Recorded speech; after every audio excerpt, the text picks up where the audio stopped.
Hi hello అందరికీ నమస్తే. Welcome to my channel scratch guys. ఇవాళ వీడియో ఏంటిదంటే వరంగల్లో భద్రకాళి టెంపుల్ని అయితే మొత్తం వీడియో చూపించబోతున్నా. ఈ వీడియోని చూసి మీ ఫ్రెండ్స్ అండ్ ఫ్యామిలీ మెంబర్స్ అందరికీ షేర్ చేయండి.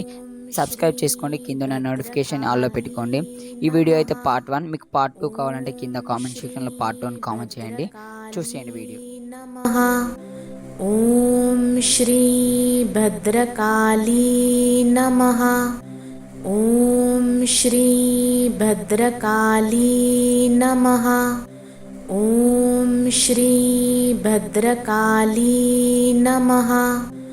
ఓం శ్రీ భద్రకాళీ నమః. ఓం శ్రీ భద్రకాళీ నమః. ఓం శ్రీ భద్రకాళీ నమః. ఓం శ్రీ భద్రకాళీ